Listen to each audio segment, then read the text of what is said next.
Vamos ficar de pé, quero te convidar a ficar de pé e ler comigo a palavra de Deus, que está no Evangelho de Lucas, no capítulo de número 4. Evangelho de Lucas, capítulo de número 4, vai aparecer na tela aí, aleluia. Põe aí no versículo 18, vamos ler a partir do versículo 18. Evangelho de Lucas, capítulo 4, a partir do verso 18. Vamos ler juntos a palavra de Deus? O Espírito do Senhor está sobre mim, enviou-me para proclamar libertação aos cativos e restauração da vista aos cegos, para pôr em liberdade os oprimidos. 19. E apregoar o ano aceitável do Senhor. Tendo fechado o livro, devolveu ao assistente e sentou-se. Todos na sinagoga tinham os olhos fitos nele. Então passou Jesus a dizer-lhes: hoje se cumpriu a escritura que acabais de ouvir. Todos lhe davam testemunho e se maravilhavam das palavras de graça que lhe saíam dos lábios, e perguntavam: não é esse o filho de José? Disse-lhe Jesus: sem dúvida, citar-me-eis este provérbio: médico, cura-te a ti mesmo. Tudo o que te ouvimos ter se dado em Cafarnaum, faze-o também aqui na sua terra. E prosseguiu: de fato vos afirmo que nenhum profeta é bem recebido na sua própria terra. Na verdade vos digo que muitas viúvas havia em Israel no tempo de Elias, quando o céu se fechou por reinando. 26. E a nenhuma delas foi Elias enviado, senão de Sidom. 27. Havia também nos dias do profeta Eliseu, e nenhum deles foi purificado, senão Naamã o sírio. Todos na sinagoga, ouvindo essas coisas, se encheram de ira, e levantando-se, expulsaram-no da cidade, e o levaram até o cimo do monte sobre o qual estava edificada, para de lá o precipitarem abaixo. Jesus, porém, passando por entre eles, retirou-se, desceu a Cafarnaum, cidade da Galileia, e os ensinava no sábado. Amém? Fala comigo: Espírito Santo, aqui está a tua palavra, então fala comigo, abençoa-me através da tua palavra, em nome de Jesus, amém e amém. Podem sentar, queridos. Nós estamos falando nessa campanha Jeová Jireh sobre o Deus que provê. Fala comigo: eu creio no Deus que é provedor em todas as áreas da minha vida. Você crê nisso? Amém. Esse texto traz essa revelação poderosa. Pode ir deixando o texto, porque hoje eu vou ser bem textual aqui na minha ministração, e a gente vai acompanhando a leitura da palavra. Jesus, no sábado, entrou na sinagoga, como era do seu costume, pegou o livro, abriu o livro. Falamos muito desse texto no começo do ano, falando sobre o ano do jubileu, e o Senhor traz essa palavra que estava registrada no profeta Isaías. Você sabe que nessa época não tinha Bíblia como temos hoje, então haviam uma espécie de rolos, e é dado a Jesus então uma porção das escrituras, e Jesus vai exatamente onde está escrito: o Espírito do Senhor está sobre mim, pelo que me ungiu evangelizar os pobres, enviou para proclamar libertação aos cativos, restaurar a vista dos cegos, pôr em liberdade os... Quantos creem que Jesus é poderoso para fazer tudo isso? O Espírito do Senhor foi dado para evangelizar, trazer boas novas aos pobres, libertar os cativos, restauração da vista aos cegos, pôr em liberdade os oprimidos. Verso 19: e apregoar o ano aceitável do Senhor. Ponto. Próximo versículo ele vai dizer: tendo fechado o livro, devolveu ao assistente, sentou-se, e todo mundo olhava para Jesus para saber o que ele ia falar. E ele larga essa daqui, hoje essa palavra se cumpre diante de vocês. Aquilo que Isaías profetizou, que haveria um tempo de cura, de libertação, de salvação, um tempo de favor, apregoar o ano aceitável. O ano aceitável é o ano do favor, é o ano da graça de Deus. Ele diz: esse tempo inaugura hoje. Todo mundo se maravilhou, todos davam testemunho e se maravilhavam das palavras de graça. Jesus tinha palavras que transmitiam o que, gente? Graça, favor. Mas aí um grupo de pessoas começou a questionar. Aqueles ali de Nazaré, que tinham visto Jesus crescendo, falaram assim: não é esse o filho do seu José? Não é esse o filho da dona Maria? Os seus irmãos não convivem com a gente? Não foi com ele que a gente jogou no campinho de futebol do bairro? Uma turma já começou a ficar meio assim, bloqueado com Jesus. Só que não para por aí. Jesus, percebendo que tem uma certa resistência, ele vai dizer: olha, realmente, como diz o provérbio, nenhum profeta é bem recebido na sua própria terra. Só que o negócio vai piorando, porque Jesus tinha feito alguns milagres, e de repente agora em Nazaré, num lugar onde ele nasceu, onde as pessoas o conheciam, ele não pôde fazer ali muitos milagres, porque havia uma certa resistência das pessoas em acreditar naquilo que Jesus mesmo estava falando. Olha o verso 23, 24, 25. Ele vai citar duas passagens das Escrituras para eles, para aquele povo. E ele vai dizer assim: olha, na verdade, lá no tempo do profeta Elias, haviam muitas viúvas em Israel, mas a nenhuma delas o profeta Elias foi enviado, senão a uma viúva de Serepta, ou seja, uma cidade que não pertencia a Israel, uma mulher que não estava debaixo da aliança do povo de Israel. Elias foi enviado a uma estrangeira. É isso que Jesus estava dizendo. Jesus estava sendo enviado a uma mulher estrangeira, que não pertencia à aliança de Israel. No entanto, olha a bênção que Deus deixou na casa daquela mulher, que não tinha farinha, que não tinha azeite, mas o profeta foi enviado. Deus mandou exatamente na casa daquela viúva de Serepta, que não pertencia a Israel, e ali ministrou uma bênção de abundância. E você sabe o milagre que aconteceu. Havia fome na terra, não tinha mantimento, havia uma crise instalada, porque há 3 anos e 6 meses que não chovia na terra. Mas na casa daquela viúva de Serepta, o profeta liberou uma palavra dizendo: enquanto durar seca, na tua casa não vai faltar farinha, não vai faltar azeite. Você sabe que nessa época o azeite era muito importante. O azeite mantinha as luminárias acesas. Então imagina, todas as casas sem luz, mas tinha a casa da viúva de Serepta, lá tinha luz, lá tinha providência de Deus. Não acabou, ela abria o pote da farinha para fazer o próximo pão, tinha farinha, gastou tudo hoje. No outro dia comeu todo o pão, acabou minha farinha. Ela olhava na botija, continuava a farinha. Todo dia houve uma abundância na casa dela. Agora ele vai citar um outro texto. Jesus vai dizer assim: e vocês lembram também que havia em Israel muitos leprosos. Muitos leprosos. Mas lembra qual leproso lá do Antigo Testamento?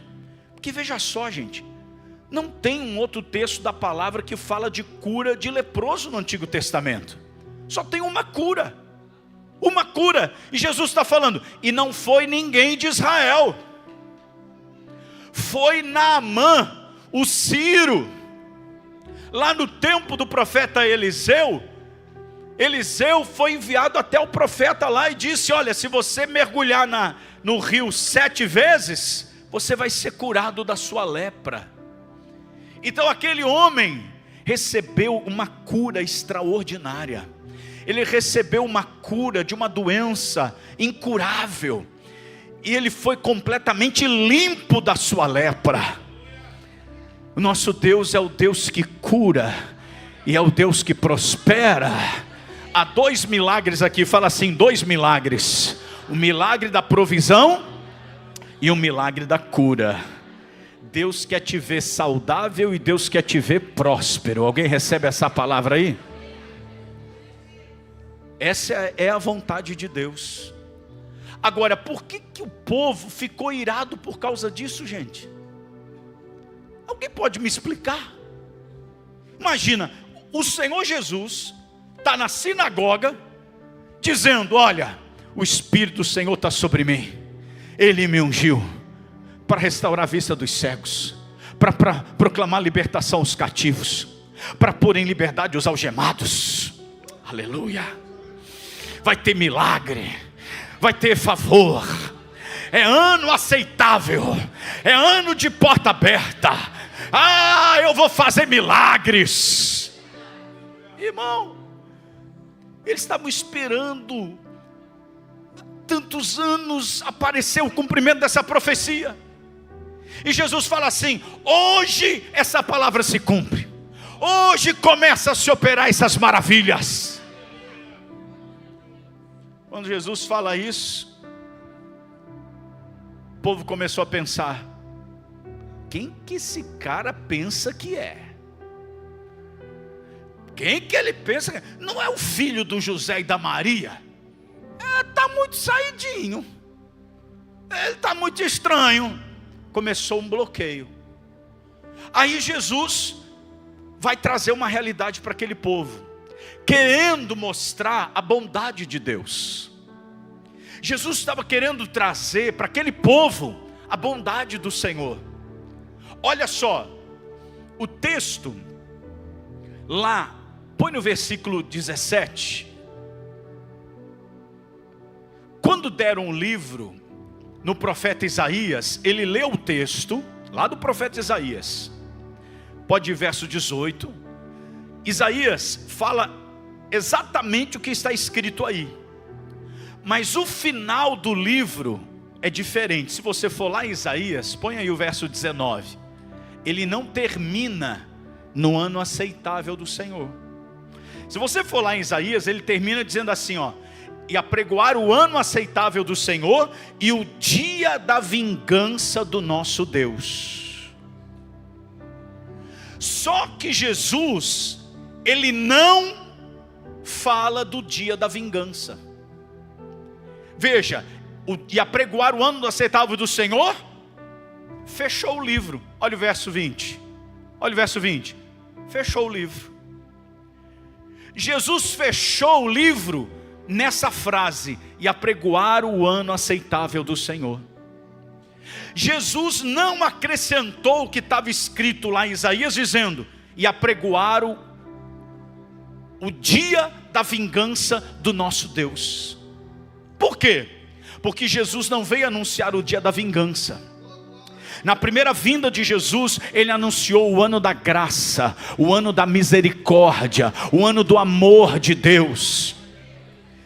Tem gente que quer que o pastor pregue o ano da vingança. Se tu não te converter, Jeová vai te pegar. Tem gente que gosta desse tipo de pregação, só que está pregando aonde Jesus fechou.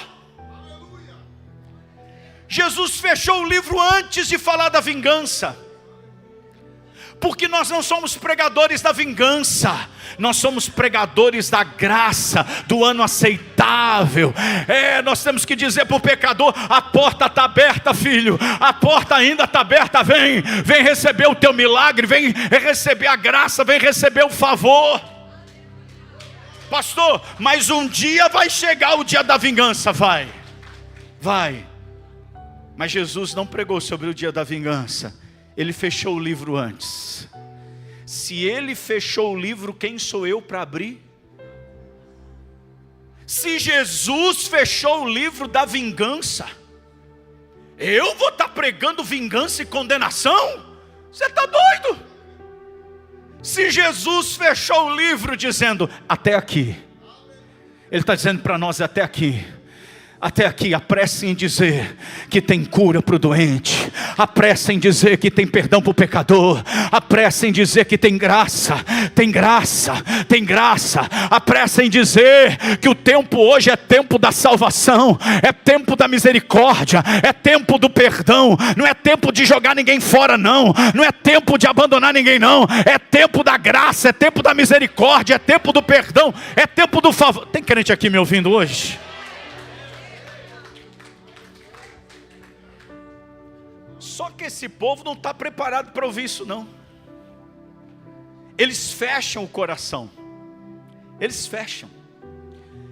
Aí Jesus quer ressaltar a bondade de Deus, dando 2 exemplos incríveis da bondade do Pai.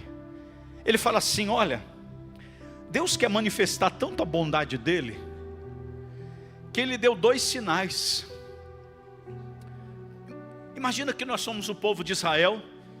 Imagina que Jesus está aqui. Nós somos o povo que está lá naquela sinagoga. Somos o povo da aliança.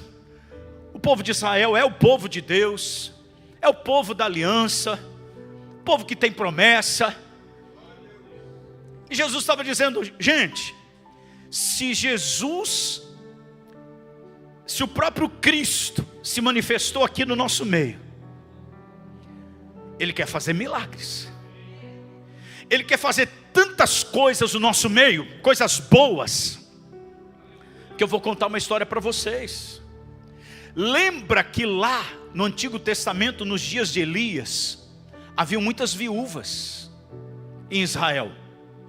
Mas ele foi enviado a uma viúva que não era crente, que não pertencia a Israel. E lá na casa daquela mulher, no tempo de crise, uma bênção foi liberada, que não haveria falta de farinha nem de azeite. Naquela casa haveria prosperidade. Em outras palavras, se na casa de uma mulher que não pertencia a Israel houve essa promessa, imagina no povo de Deus, imagina naqueles que eram filhos da promessa. Se Deus fez uma mulher que não acreditava em Deus, uma mulher que não pertencia à aliança de Israel, imagina o que o Pai pode fazer no nosso meio. Segundo exemplo, o primeiro exemplo é o exemplo de provisão. Fala assim, Deus quer prover. Jeová Jirê, diga comigo, Jeová Jirê quer se manifestar com abundância na minha vida, na minha casa, na minha família. Alguém está crendo nisso? Nós somos o povo da fé. Fala assim, eu creio que Deus quer me suprir e me curar, me prosperar e me curar. Aqui nós temos um primeiro milagre de abundância, um primeiro milagre de provisão, um primeiro milagre de suprimento extraordinário. E agora tem um segundo exemplo, que é um exemplo de cura. Haviam muitos leprosos em Israel, mas Eliseu foi enviado a Ciro, o Naamã, Ciro, que estava com lepra, e ele foi curado da sua lepra, mesmo sendo um comandante do exército da Síria. Em outras palavras, ele não pertencia a Israel, ele também não era da aliança. Mas se Deus fez com quem não era da aliança, imagina o que ele não vai poder fazer, imagina o que ele não quer fazer. Meu Deus, imagina o que Ele quer fazer na vida do seu povo, da sua igreja. Só que, irmãos, olha o que acontece. Põe aí, verso 28. Todos na sinagoga, ouvindo essas coisas, o que aconteceu? Ô gente, vamos lá. Você ficar desconfiado né? Dizem que nós do sul, pelo menos os carioca, os paulistas, o povo do Nordeste que vem para cá, diz que nós sulistas somos mais reservados, né? Eu não vejo isso, né? Mas tudo bem, né? Mas que a região de Santa Catarina, que o pessoal é mais desconfiado, até, né? Até ganhar aquela confiança, né? E tal. Tudo bem, alguém chega, pois Jesus, esse menino aqui, né? O Jesus, filho do José da Maria. Vamos lá, vamos que seja até aceitável. Agora, irmãos, agora eles passam dos limites, porque agora eles se encheram de ira. Como é que você vê que alguém está irado? Cheio de ira. Tu sabe. Sabe, né, gatinho? Tu sabe quando tu vira o leão. A gente sabe quando alguém está irado. A gente sabe. A Bíblia diz que eles se encheram de ira ouvindo coisa boa. Dá para entender isso, Marcelo? Um povo que se enche de ira, ouvindo que Deus vai curar, que Deus quer salvar, que Jesus quer libertar, que Jesus quer prosperar, ao invés de dar glória a Deus, esse povo se encheu de ira. E não foi uma ira qualquer. Você quer ver? E levantando-se, expulsaram-no. Não só da sinagoga. Expulsaram ele da onde? Da cidade.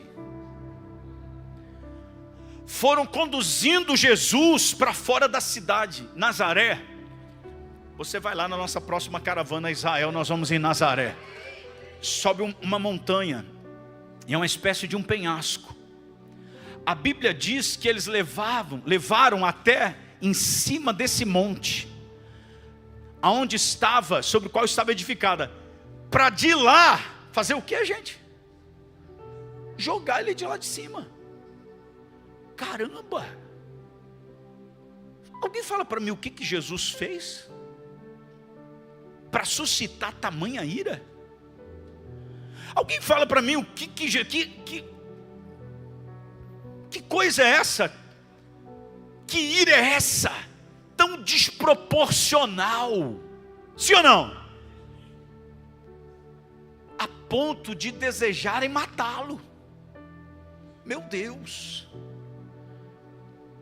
Jesus, porém, passando por entre eles, retirou-se. Imagina a cena. Jesus está aqui, o penhasco está aqui, eles trazem Jesus até aqui. O que Jesus faz aqui? Vira e passa no meio deles e ninguém toca. Ninguém toca nele. Ele simplesmente sai e se retira. Aquele que abriu o mar, abre também multidão. E retirou-se. Sabe o que Jesus estava dizendo? Eu vim trazer graça. Eu vim trazer favor. Eu vim trazer cura. Eu vim trazer prosperidade. Vocês não querem? Tudo bem. Eu me retiro.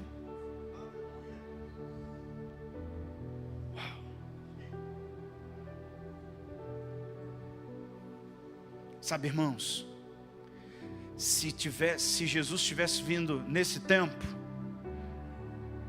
na primeira vez que aparecesse uma pregação de Jesus na internet, imagina Jesus abrindo, olha o que esse homem falou. Estava nos vídeos por aí, Jesus falando assim: o Espírito do Senhor está sobre mim, e Ele me ungiu, e os enfermos serão curados, os cativos serão libertos, os algemados serão libertos. E esse vai ser ano de favor, não será ano de vingança nem de condenação. Estou até vendo o povo de Deus nos comentários: isso é evangelho fajuta, Esse não é o evangelho verdadeiro. Isso é caminho largo. É a mesma coisa, irmão. É a mesma coisa. Hoje o povo de Deus resiste à boa mensagem do evangelho. As pessoas me chamam de um pastor liberal, porque eu prego mais a graça. Eles dizem a luz da vida. Não, é muito liberal.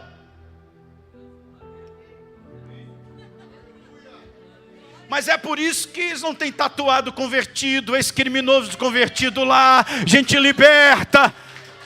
Porque a graça vem para quem não merece. A graça não é para quem merece ou acha que merece. É isso que Jesus está dizendo, Tiago. Quando Jesus diz, a cura veio para Naamã. Naamã merecia cura? Não, ele não pertencia à aliança do povo de Deus. A viúva de Serepta não pertencia a Israel, merecia receber aquela bênção de abundância? Não, porque a bênção é para quem não merece. O quê? Não é o Betão esse. Deus usando dessa forma. O que? Não é o Marcelo? O que? Levantando a mão que a gente só vê o braço dele levantado no culto?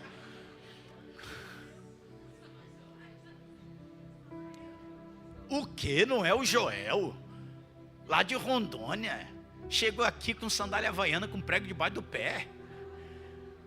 Ranhento, com um shortinho de malha. Hein? O quê? Não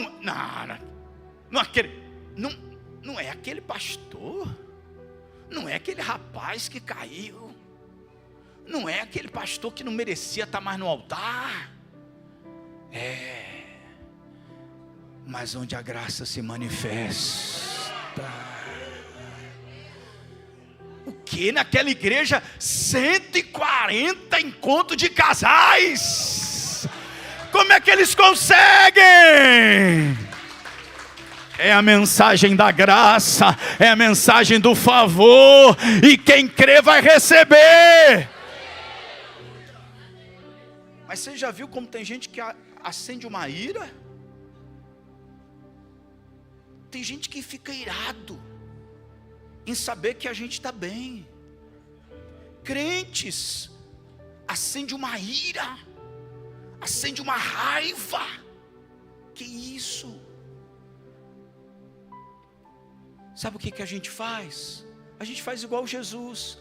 Quando você vê alguém que quer criticar a gente, quer falar mal da gente, você faz igual Jesus, não discute, ó só. Se retira e vai para quem quer receber. Quem quer receber a graça vai receber. Quem não quer, paciência. A gente não bate de frente. A graça nunca bate de frente. É os da lei que perseguem os da graça, não os da graça que perseguem os da lei. A gente não briga, não faz questão de... Não. O Tiago sabe, ele já chegou em igreja para dar testemunho, que não deixaram ele dar testemunho por causa da tatuagem. Então os tatuados, pode vir para cá. Pode vir. Pode vir quem acha que não merece. Pode vir.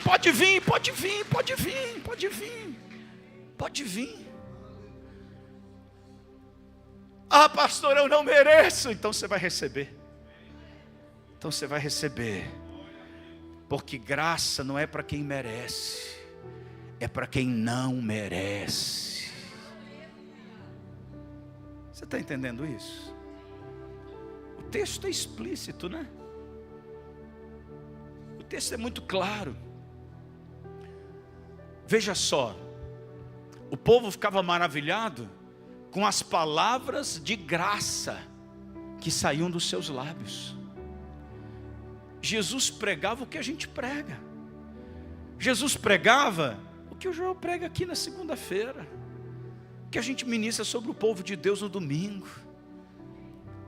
Palavra de cura, de libertação, de provisão, porque Deus quer fazer. Quantos creem nisso? Quantos creem que Deus quer derramar abundantemente sobre nós da sua graça? Olha o que diz 3 João. 3 de João. Põe aí. 3 de João só tem um capítulo, então o versículo 2. Olha só. 3 de João. O João que botava a cabeça no peito de Jesus. O João que era o mais próximo, ele conhecia o coração do mestre. Eu creio, irmãos, que tudo que está na palavra foi o Espírito Santo que inspirou. Se ele inspirou e fez questão de registrar, é porque Deus quer fazer isso. Vamos ler o que está escrito aqui? Vamos lá? 1, 2, 3 e...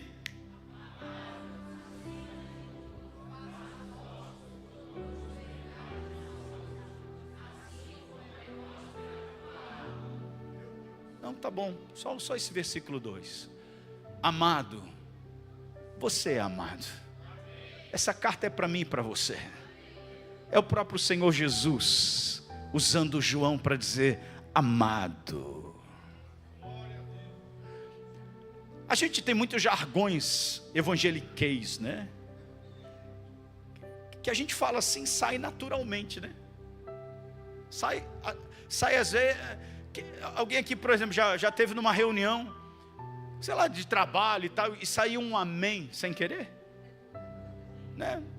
Ou no supermercado, quanto que é esse produto? É R$5,90, amém. Que sai. A gente está tão acostumado, né? Que sai. O tal do meu querido sai, é meu, né? Meu querido. É uma benção que nem sempre a gente consegue lembrar o nome da pessoa, né? O querido, querida, salva.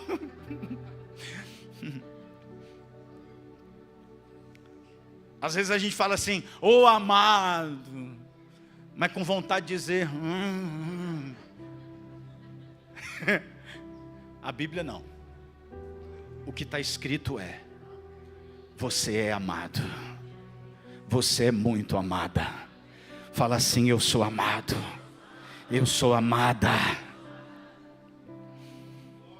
Amado, acima de tudo. Olha o próprio Jesus falando isso. Acima de tudo. O faço votos aqui, não é o voto que a gente entende. É, acima de tudo, declaro, desejo, é minha vontade. Porque Deus não vai fazer voto para Ele mesmo, né? Então a ideia aqui é essa. Eu desejo, eu declaro, é a minha vontade. E qual é a vontade? A tua? E? Não, pastor, mas aí é prosperidade espiritual. Será? Parece que ele vai, senão vai ser uma redundância, né? O que você entende como a alma próspera? A alma próspera é uma vida espiritual próspera, não é? A alma aqui é vida espiritual. Então o que ele está dizendo? Olha, o teu espiritual 10, o teu espiritual está top, mas assim como vocês são cheios do Espírito, assim como vocês estão bem espiritualmente, eu quero que vocês prosperem e tenham saúde. Fala assim, é vontade de Deus, a nossa prosperidade e saúde. Deus quer fazer. Deus quer fazer. Por vezes, eu já me senti, às vezes, de certa forma, constrangido, de pensar Mas será que eu não abençoo demais o povo?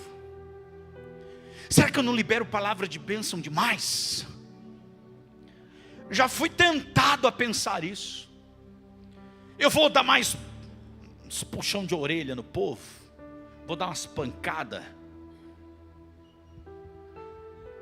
Mas Jesus, o que saía da boca dele eram palavras de graça. Aí sabe o que eu peço para Jesus? Senhor, eu quero ser como Jesus. Ele era amável para abençoar e também amável para corrigir, amável para direcionar. Filha, eu não te condeno. Onde estão os teus acusadores? Vai e não peques mais. Você não sente carinho? É assim que era Jesus. Vai e não peques mais. Nós somos o povo da bênção e da prosperidade. Fala comigo, eu creio que Deus Pai quer, Ele deseja me abençoar, me prosperar, me curar. Saúde, prosperidade e prosperidade espiritual, cheios do Espírito. Essa é a mentalidade que Deus quer gerar em nós. Essa é a mentalidade. Pastor, mas eu orei para uma pessoa, ela não foi curada. Fulano orou, não foi curado. Deus levou. Nós entendemos que a morte não é o fim.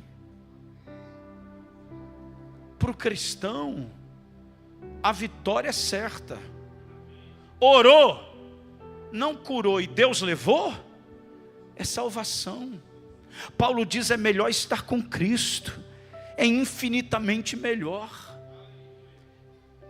Se a gente ter a tristeza do mundo, porque alguém não foi curado e foi para a glória, a gente vai ser igual ao mundo.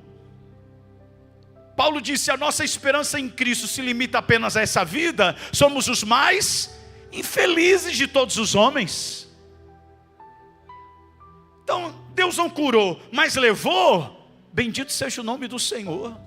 Vai usufruir da salvação. Na linguagem de Paulo aos Filipenses eu não sei se fico, não sei se vou. Se fico, fortaleço a fé de vocês. Se vou, estarei com Cristo, que é incomparavelmente melhor. E outra coisa, se não aconteceu na vida de alguém, ou se não está acontecendo na tua vida ainda, as promessas, isso não anula a palavra de Deus. Isso não anula o fato que a gente tem que continuar declarando e exercitando a nossa fé na palavra. Amém ou não amém? Então cuidado, mantenha o teu foco e os teus ouvidos atentos à mensagem da graça que é liberada sobre a tua vida. Eu já vi pessoas que vêm aqui, ouvem a palavra, decidem batizar. Eu vou me batizar, aleluia. Eu vou me batizar, dar o nome no peixinho, né, e tal. Aí, todo eufórico, acha um outro crente.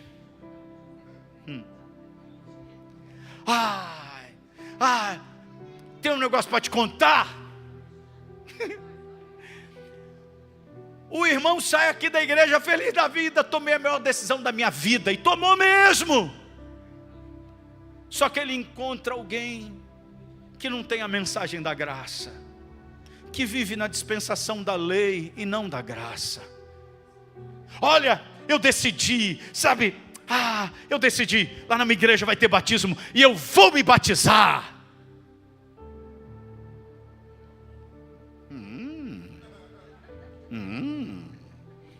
Desculpa aí. Não, se você se acha preparado, porque eu estou 5 anos na igreja e nem fui ainda, porque ainda não me sinto, ainda não mereço, Ainda não estou pronto. Porque entra a justiça própria. A justiça própria é o contraponto da graça. A graça está desse lado. A justiça própria está do outro lado. É adversário. A pessoa vai dizer assim: mas quanto tempo de crente tu tem? Não, aceitei Jesus faz 30 dias. E tu vai batizar?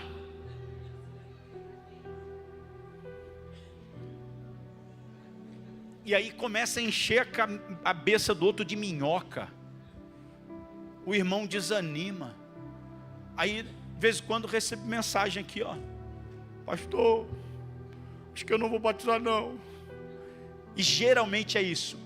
Eu falo assim: quem é que você encontrou e falou que você ia batizar? E que encheu tua cabeça de minhoca? Não, é que me falaram. Vamos para a Bíblia? Você não tem que ir com as que as Marias falam. Você tem que ir para a Bíblia, você tem que ir para a palavra. Você crê que Jesus é Senhor e Salvador da sua vida? Creio, pastor. Então pronto. Aquele que crê, for batizado, será salvo. Quem não crê, não precisa batizar, vai ser condenado. É simples assim. É os que creem, é pela fé. Não é pela performance. Não é porque você é bom. Não é porque você é a estrelinha de Jesus. Não, é porque a gente é miserável, pobre, segue nu. E eu preciso da tua graça, Jesus. O motivo que as pessoas dizem para você não batizar é os mesmos motivos que eu digo: batiza. Ah, é porque eu não sou ainda uma pessoa perfeita. Então batiza. É por isso que a gente batiza, para aperfeiçoar.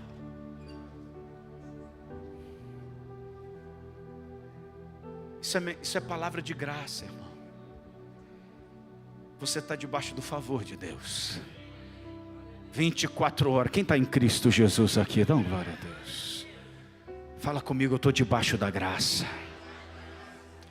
E os que são da fé, os da fé, são justificados. Romanos capítulo 4, e eu termino. Olha aí. Romanos capítulo 4, põe aí para nós.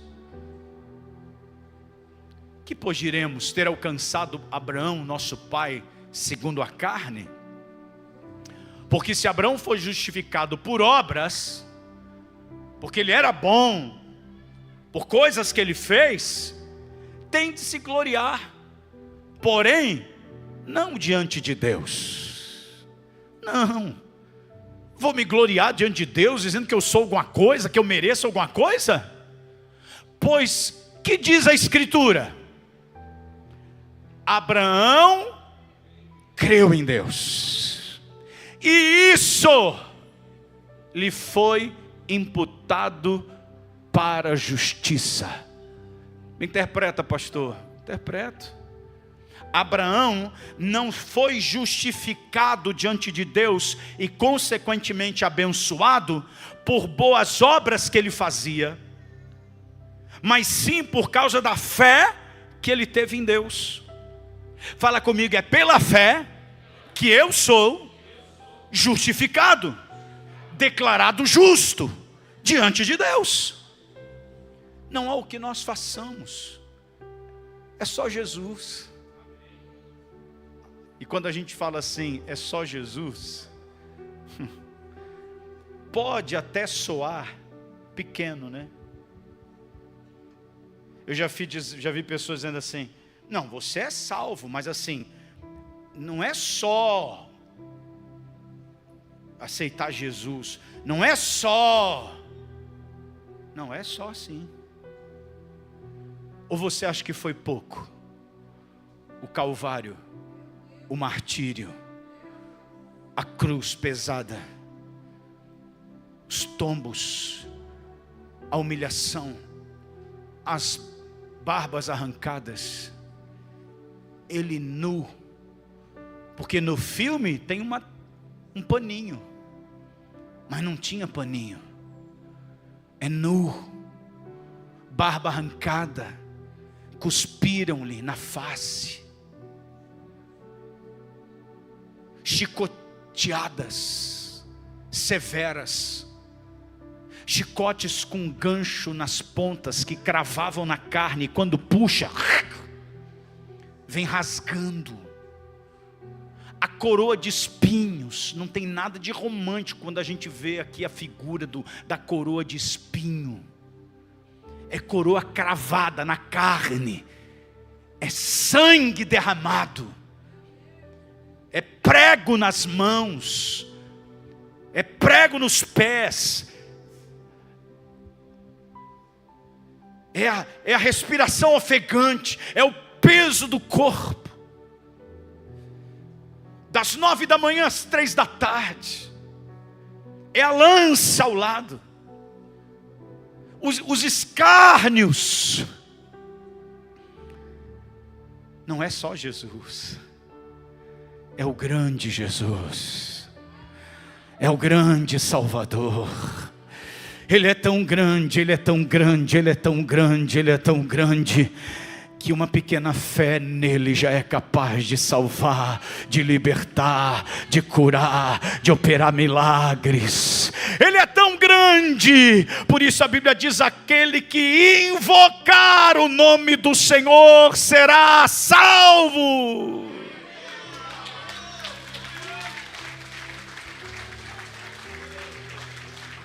O nome é tão grande, é tão poderoso, é tão extraordinário, que alguém que viveu no pecado a vida inteira, e lá pelos seus 70, 80 anos, na UTI, na beira da morte, abre os olhos, ouve de Jesus e ali aceita, confessa, automaticamente os pecados são todos perdoados. E se ele morrer naquela hora, vai para o mesmo céu que foi o apóstolo Paulo, João, Pedro, Tiago. Esse nome é tão poderoso, irmãos. Eu sempre falo isso, né? Eu gosto de falar sobre isso. Havia 3 ofertas na antiga aliança que o povo levava para simbolizar o perdão dos pecados: ou o pombinho, ou um passarinho, uma rolinha. Geralmente os mais pobres levavam. Geralmente o pessoal classe média levava o cordeiro, o carneiro. E os mais ricos levavam o boi. Então eles levavam essas 3 ofertas para serem sacrificadas: o boi, o cordeiro e o pombinho, ou o passarinho. Isso era de acordo com as posses. Mas quem levava o pombinho era tão aceito quanto o que levava o carneiro. Era tão aceito quanto o que levava o boi. Porque o mínimo conhecimento que alguém tem de Cristo é suficiente para salvá-lo. Esse nome é tão poderoso que o mínimo do sangue de Jesus é suficiente para purificar uma multidão de pecados. Mas Deus quer que na medida que caminhemos com Ele, a gente vá crescendo no nível de revelação. Tem gente aqui que o nível de revelação que você tem de Jesus é do tamanho de um passarinho, de uma rolinha, de um pombinho. Mas tem gente aqui que o nível de revelação sobre Jesus já é do tamanho de um cordeiro. E Deus queira que tenha gente entre nós que o nível de revelação do Cristo já seja do tamanho do boi. Uma grande revelação de Jesus. Mas se não der tempo, Jesus voltar antes, ou vir nos buscar antes, não deu tempo de você conhecer mais, o mínimo conhecimento do Cordeiro é suficiente para entrar no céu. Aleluia. Tudo fala de Cristo, tudo aponta para Ele. Mas o que eu quero que você grave nessa noite, irmãos, Nós estamos na série Jeová Jireh, Deus provedor, que talvez por circunstâncias possa parecer que Deus não quer te abençoar. Em algum momento pode passar na sua cabeça que Deus não quer fazer. Ele quer. Ele quer. Porque é a vontade dEle. Há 2 milagres aqui. Um de provisão e um de cura extraordinária. Há o desejo do coração dEle, que é te abençoar. Assim como é próspera a tua alma, que você seja próspero em todas as áreas da sua vida. Que tudo te vá bem. Essa é a vontade. Olha o Salmo 128. Bem-aventurado o homem que teme ao Senhor e anda nos seus caminhos. Do trabalho das tuas mãos comerás. Feliz serás e tudo te irá bem. Tua esposa no interior da tua casa será como a videira frutífera, teus filhos como rebentos da oliveira em volta da tua mesa. Ah, como é abençoado o homem que teme ao Senhor. Aleluia. Fica de pé, por favor. Ontem na live eu falei sobre o Salmo 115. Põe aí Salmo 115, verso 12. Olha o coração de Deus. De nós se tem lembrado o Senhor. E Ele, fala aí. E Ele nos abençoará. Abençoará a casa de Israel. Abençoará a casa de Arão. Ele abençoa os que temem o Senhor, tanto pequenos como grandes. Você está aqui porque você teme. E a ideia aqui de temer não é ter medo, mas é aquele que se achega a Deus com o coração cheio de fé. Olha o verso 14, profetiza isso, vai. O Senhor vos aumente, quanto? Mais e sobre vós e sobre os nossos filhos. É vontade de Deus. O Senhor quer nos abençoar mais e mais, a nós e a nossos filhos. Ele quer trazer essa paz ao nosso coração. Você pai, você mãe, a gente sabe que a nossa preocupação é com os filhos, né? Futuro dos filhos, nesse mundo, mas nós temos uma promessa de Deus. O Senhor abençoará a nós e a nossos filhos. O Senhor acrescente bênçãos mais e mais sobre nós e sobre nossos filhos, em nome de Jesus.